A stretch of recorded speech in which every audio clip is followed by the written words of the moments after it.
Hell would have to freeze solid before Prince William ever considers forgiving the brother he now reportedly sees as a traitor to the crown. That single sentence says more about the state of the British royal family than any official statement ever could. Behind palace walls built on tradition, restraint, and silence, the fracture between two brothers has hardened into something far more permanent.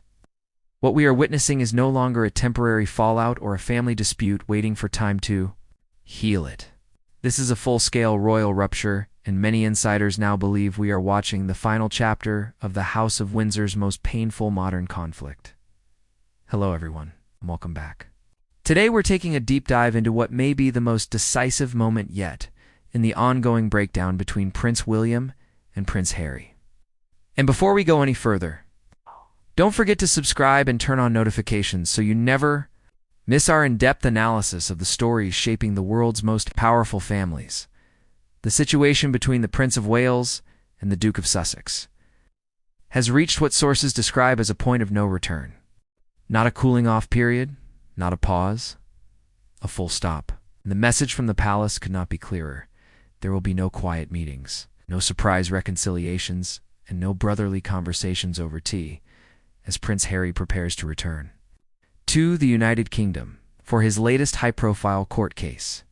The royal calendar has been arranged with almost surgical precision to ensure one thing: he will not cross paths with his father or his brother. According to Kate Manzi, assistant editor at The Times and a journalist with deep royal connections, both King Charles and Prince William have deliberately packed their schedules so tightly that even the possibility of a private meeting has been eliminated. This is not emotional distance. This is logistical separation, calculated down to the mile. While Harry is expected to be in London pursuing his privacy lawsuit against Associated Newspapers, King Charles will be hundreds of miles away in Scotland, presiding over official duties at the Palace of Holyrood House in Edinburgh, alongside Scotland's First Minister, John Swinney. This is a major state engagement tied to the Scottish Investment Forum, underscoring the King's commitment to national unity and economic stability. The message is unmistakable: the monarchy comes first. Prince William, meanwhile, will be just as unreachable. His schedule places him firmly in northern Scotland, with engagements in Stirling and Falkirk, reinforcing his role as a hands-on Prince of Wales, focused on public service rather than private drama. For someone who once shared everything with Harry, the symbolism is devastating. William has moved on, and he wants the world to know it. Sources close to royal circles have been brutally honest. Any hope of a reunion, they say, currently does not exist. And perhaps most shocking of all is the word reportedly used by William in private when referring to his brother: traitor, in royal language, where even the harshest rebukes are usually wrapped in diplomacy. That word lands like a thunderclap. This is no longer about hurt feelings. It's about trust, loyalty, and what William believes to be lasting damage to the institution he is destined to lead. But the cold shoulder doesn't stop with avoidance. According to insiders, Prince William has quietly drawn up a set of conditions for any future reconciliation, conditions so severe that many believe they are designed to be refused. The first demand is nothing short of extraordinary: a public, televised, unequivocal apology from Prince Harry to Catherine, the Princess of Wales. From William's perspective, the portrayal of his wife in Spare and in various media projects crossed a line that cannot be erased with private regret. Catherine, who has long embodied discretion and stability and is currently navigating serious health challenges, is placed under a global microscope without the ability to respond. William reportedly believes that because the damage was done publicly, any apology must be equally public.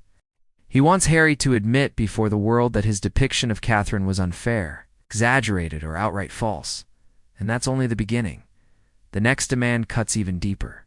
William is said to be insisting on the complete destruction of all remaining drafts, notes, and unpublished material related to Harry's memoirs.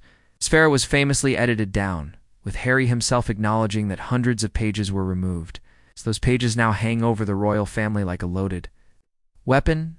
William wants that weapon neutralized permanently. Legal agreements. No future tell-alls, no surprise revelations. Absolute silence. For a man who has built his post-royal identity around his truth, this condition would amount to surrender. And then comes perhaps the most humiliating requirement of all, the total renunciation of royal titles. While Harry and Meghan stepped back from royal duties years ago, they retained the Duke and Duchess of Sussex titles that remain central to their public identity and commercial value. Too many in the UK, especially older generations, using those titles to secure lucrative deals abroad feels like a violation of tradition. William reportedly agrees. He wants the Sussex brand dismantled. No Duke, no Duchess, just Harry Mountbatten Windsor. Taken. Together, these demands form an impossible equation. Apologize publicly and admit wrongdoing. Destroy future leverage. Surrender titles and status. It is a strategy that allows William to claim he offered a path to peace while ensuring that path is never taken. Meanwhile, tension is reportedly mounting behind the gates of Montecito. Insiders suggest that Harry and Meghan are beginning to confront a harsh reality. Their connection to the royal family may truly be severed. In the United States, the appeal of the rebel royals is fading. Audiences value consistency and results, and the constant relitigation of past grievances has begun to wear thin. Major deals have collapsed. Spotify walked away. Netflix faces growing pressure for fresh content without proximity to the monarchy.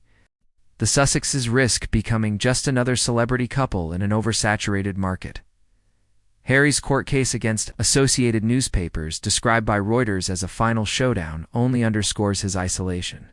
Though he will be joined by high-profile figures including Sir Elton John, Elizabeth Hurley, and others. He will face this battle without the backing or even acknowledgement of his family, as Harry revisits painful chapters of his past in court, including the death of Princess Diana. His father and brother will be focused on shaping the monarchy's future. The emotional toll is immense. Reports suggest Harry's mental health is under strain, particularly troubling development given his openness about psychological struggles.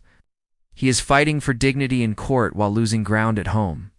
For Prince William, this moment defines the king he intends to be. Protective of his family, relentless in defense of the crown, willing to sacrifice personal relationships for institutional survival. Too many royal watchers, especially those who remember the young brothers walking behind their mother's coffin. This is a heartbreaking conclusion. A bond forged in tragedy, now frozen by duty and resentment. As Harry walks into that London courtroom, surrounded by celebrities but cut off from his bloodline. The silence from the palace may speak louder than any verdict, so the question remains, is there any way back? Or has the cold shower from the palace truly frozen this relationship forever? We want to hear your thoughts. Are Prince William's reported conditions justified, or are they unnecessarily harsh? Should Harry apologize publicly and give up his titles for peace? Okay, and how do you think this court case will impact his future in the UK? Share your views in the comments. We read every single one, and your perspective matters.